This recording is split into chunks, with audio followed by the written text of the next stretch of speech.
The legend of killer की episode 2 के साथ हाजिर हूँ। तो फिर चलिए एक्सप्लेनेशन शुरू करते हैं। एपिसोड की शुरुआत में हम एक गाड़ी को देखते हैं जो बड़ी तेजी से आगे बढ़ रहा होता है और उसके अंदर ही वो टकला और वो लड़की बैठी होती है। तो वो टकला कहता है कि हमने उसे अपने मुट्ठी में खो दिया। पीटर का वांटेड स्टेटस जल्द ही ऑफिशियली अनाउंस किया जाएगा। मुझे उससे पहले उसे पकड़ना होगा। वैसे भी कैंसर के कारण उसका लाइफ एक्सपेक्टेंसी लगभग खत्म हो चुका है। यह अच्छा होगा कि वो अपने हॉबीज के प्रति दया दिखाए। क्या तुम्हें ऐसा नहीं लगता? और वो लड़की चुपचाप उसकी बातों को सुन रहा होता है। फिर हमें एक फ्लावर गार्डन का सीन दिखाया जाता है। हमारा पीटर उसके अंदर जाता है, सामने की तरफ देखता है तो पूरा रूम खाली होता है। ये देख के पीटर कहता है कि ऑक्टोपस, तुम्हारा जिंदगी बढ़ गया है। फिर हमें एक दूसरी जगह का सीन दिखाया जाता है। वहाँ पर काफी भीड़ होता है और कुछ लोग सामने की तरफ देख के हैरानी से कहता है कि इस लड़के के साथ क्या मसला है, वो कौन है। तो देखते हैं कि हमारा पीटर अपने शर्ट को उतार के खुद को मिरर में देख रहा होता है और वो काफी ज्यादा हैरान हो जाता है अपनी यंग बॉडी को देखकर और अपने मन में कहता है कि क्या इसका कोई मतलब भी बनता है। और वो जिस जगह पर उसके बुलेट लगा था वो वहां पर टच करके कहता है कि मेरे कमर में लगे हुए बुलेट का घाव भी गायब हो गया है और वो कैंसर जैसा दर्द जो मुझे मौत की ओर धकेल रहा था वो भी गायब हो गया है। मैं सपना तो नहीं देख रहा हूँ, मैं पूरी तरह से अपने यंग सेल्फ में बदल गया हूँ। ऐसा कैसे हो सकता है? मुझे नहीं पता कि ये सब क्यों हुआ, लेकिन जो भी हो, इम्पोर्टेंट बात यह है कि वो मेरे अभी के लुक को बिल्कुल भी नहीं पहचान सकते। वो जहाँ भी जाएंगे उन्हें पीटर का ट्रेस मिलेंगे, लेकिन जिस पुराने पीटर को वो लोग ढूंढ रहे हैं वो कहीं पर भी नजर नहीं आएगा। लेकिन उससे पहले मुझे कुछ कपड़ा लेना चाहिए। तभी कोई कहता है कि हाबिन का एडवर्टाइजिंग पे के लिए 10 मिलियन आए। ये आवाज सुन के पीटर उस तरफ देखता है तो देखते हैं कि वहां पर दो आदमी आपस में बात कर रहे होते हैं। उनमें से एक कहता है कि लेकिन इस महीने का चेक उसे 100,000 मिला। तो दूसरा कहता है कि जाहिर है उसकी माँ मरने वाली है क्योंकि उनके पास दवा के लिए पैसा नहीं है। तो दूसरा कहता है कि कौन परवाह करता है, फर्स्ट प्लेस पर कॉन्टेक्ट को ठीक से पढ़ना चाहिए।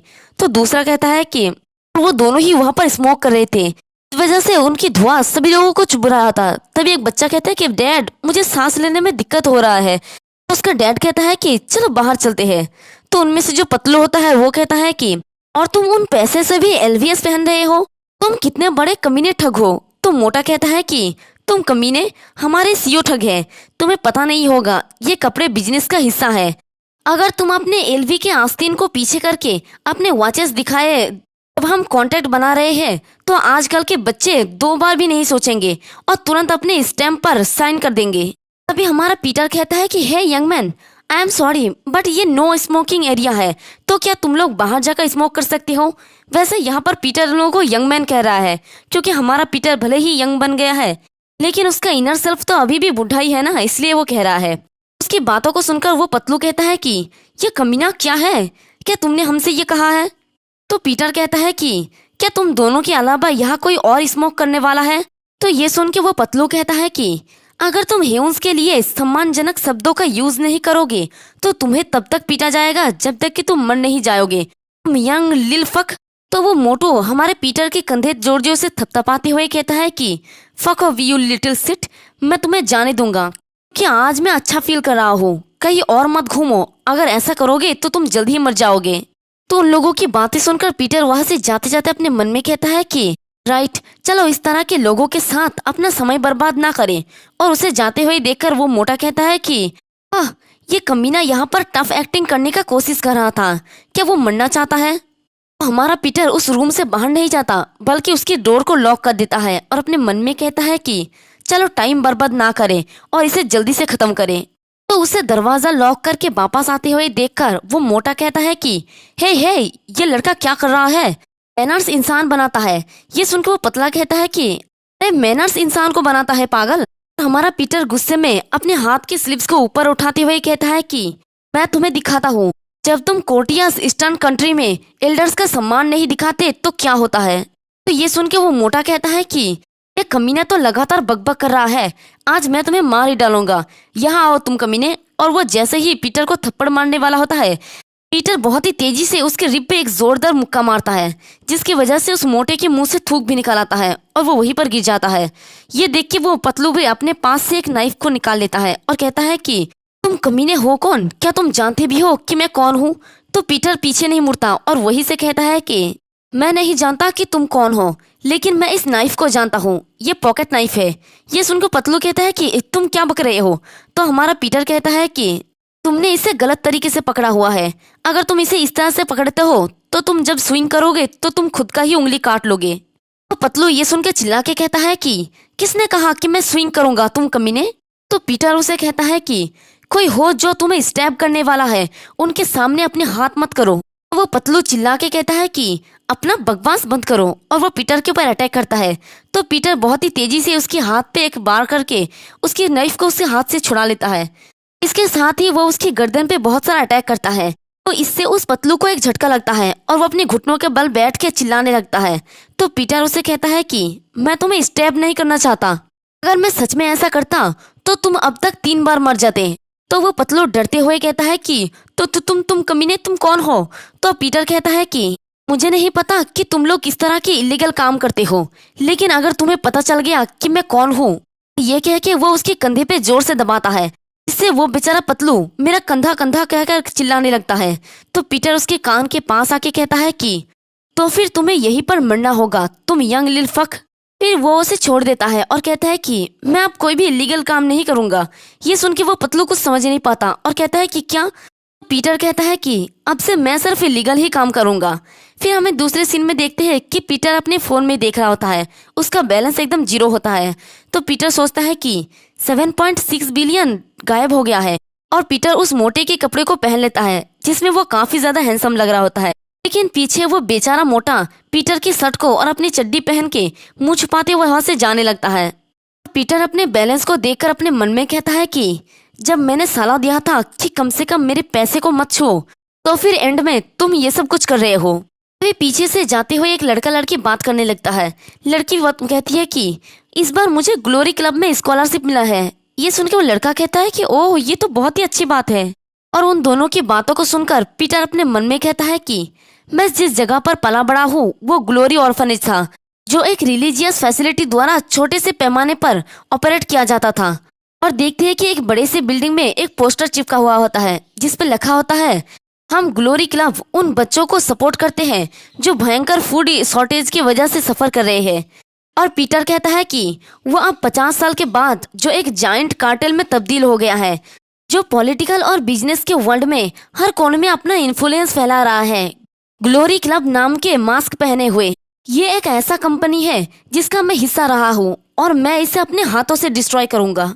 फिर हमें एक दूसरे जगह का सीन दिखाया जाता है जहाँ पर हर तरफ सुअर का मांस लटका हुआ होता है। शायद ये कोई कसाई खाना होगा, और उन्हों की उसी के बीच में एक आदमी चेयर में बड़े आराम से बैठा होता है और अपने सामने के आदमी को देखकर कहता है कि डाहेल, तुम अकेले ही मुझे पकड़ने के लिए आए हो।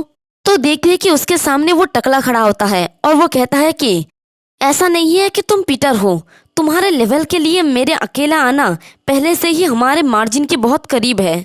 तो सामने वाला आदमी कहता है कि तुम सबका ग्लोरी क्लब है, तुम जानते हो, हालांकि मैंने आज बहुत ज्यादा ही खा लिया है। अगर तुम सिर्फ पीटर पर ही भरोसा करते रहोगे तो तुम जल्द ही मर जाओगे।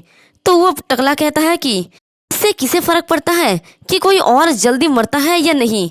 चलो अपने इंट्रोडक्शन यहीं पर खत्म करते हैं और इसे जल्दी से खत्म करें। क्या तुम जानते हो जल्दी से काम खत्म करना कम पेनफुल होता है ना। तो ये सुन के वो आदमी हंसते हुए कहता है कि बहुत ही नौसिखिए हो, अगर तुम ऐसा कहोगे तो मैं क्या करूँगा। मैंने तो सोचा हमारे यहाँ पर मेहमान आए हैं, इसलिए हमने तुम सभी के लिए यहाँ पर पूरे खाने का तैयारी की है। देखते हैं कि उसके आसपास से कुछ आदमी हटे खटे बाहर निकल आता है।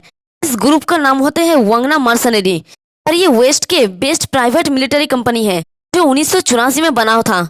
तो वो आदमी अपने मन में कहता है कि हालांकि मैं जानता हूँ कि वो ग्लोरी क्लब के 12 ऑपोजिट्स में से नहीं है, तो फिर वो इतना कॉन्फिडेंट क्यों है, कितना बेवकूफ़ है वो।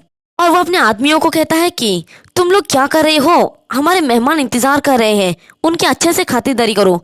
ये सुनते ही वो सभी लोग बड़ी तेजी से उस टकले के ऊपर झपट पड़ता है और वो टकला तो बहुत ही शांत होकर खड़ा होता है। फिर हम दूसरे ही सीन में देखते हैं कि वो चेयर जिसके ऊपर वो आदमी बैठा था वो नीचे गिरा पड़ा होता है और हर तरफ खून ही खून होता है।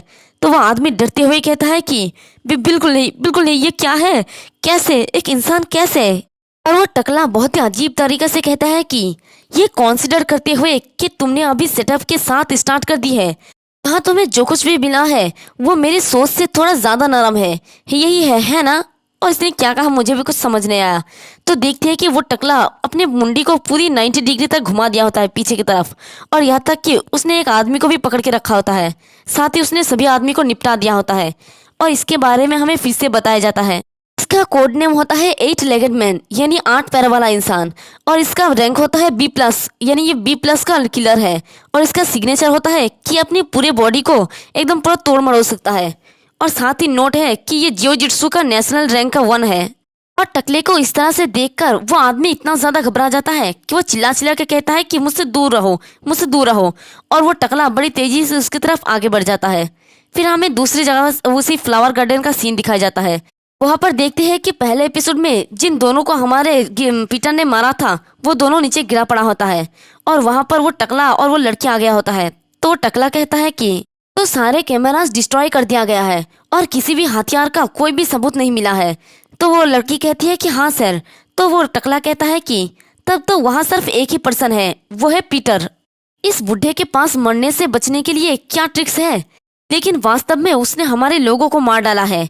इन एनी केस पीटर का बाउंटी जल्दी ही ड्रॉप हो जाएगा, इसलिए चाहे कुछ भी हो जाए मुझे पहले ये करना होगा। जैसे ही तुम्हें उसका ठिकाना कंफर्म हो जाए तुरंत रिपोर्ट करो।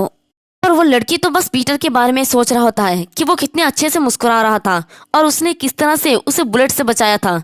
ये सब कुछ सोचते सोचते ही वो लड़की कहती है कि हाँ सर। फिर वो दरवाजा खोल के वो दोनों ही अंदर जाता है। उनके साथ जो वेटर था वो सामने की तरफ देख के कहता है कि ये क्या है, क्या आज वर्किंग डे नहीं है। तो देखते हैं कि सामने की चेयर पे एक आदमी बैठा होता है, और वो वेटर उसे कहता है कि क्या मैं आपसे पूछ सकता हूँ कि आप किस लिए यहाँ पर आए हो, क्या आपके पास हमारे साथ अलग से रिजर्वेशन था। तो ये सुन के वो लड़का जो हमारा पीटर होता है वो कहता है कि मेरे पास कोई भी रिजर्वेशन नहीं है, लेकिन मुझे एक शिकायत है। ये सुन के टकला कहता है कि कोई शिकायत, क्या मैंने आपसे आपका टैब या किसी और चीज़ के लिए दबाव डाला। तो ये सुनते ही पीटर कहता है कि करेक्ट, लेकिन देखो मेरा टैब थोड़ा बड़ा है, 7.6 बिलियन या ऐसा ही कुछ के बारे में। तो ये सुन के तो पहले टकला मुस्कुराता है और फिर बहुत ही गुस्से में कहता है कि दरवाजों को लॉक कर दो।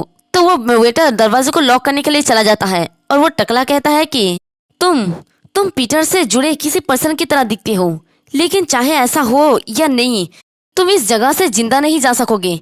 और वो अपने मन में कहता है कि ये कमीना कौन है, उसे पीटर का इंफॉर्मेशन कैसे पता चला, वो डेफिनेटली हमारे क्लब से भी नहीं है, मुझे उसके बारे में कोई जानकारी नहीं है, वो क्या प्लानिंग बना रहा है। क्या ये पीटर का सीक्रेट चाइल्ड हो सकता है या फिर कोई डिसाइपल। ये भी नहीं हो सकता, पीटर हमेशा ही अकेला काम करता था। और वो वेटर पीटर को मारने के लिए गन रेडी कर लेता है। तो वो टकला और पीटर दोनों ही एक दूसरे की आंखों में देखता है। तो वो टकला कहता है कि मैं तुम्हें जीने का मौका दूंगा, तो फिर अब तुम्हारे पास सिर्फ 2 ही चॉइस है। ऑप्शन 1, तुम मुझे पीटर का ठिकाना बताओ और मैं तुम्हें जिंदा वापस जाने दूंगा। ऑप्शन 2, तुम रजिस्ट करो और सर में बुलेट लगने से मर जाओ। तो ये सुन के पीटर कहता है कि मैं क्या करूं, मुझे दोनों की ही जरूरत नहीं है। तो ये सुन के टकला अपने मन में कहता है कि ये कमीना लड़का। तभी पीटर कहता है कि ओ हाँ, मुझे अभी तक उस स्टोरी को सुनाने के बाद जो कोई भी जिंदा हो ऐसा कोई देखा।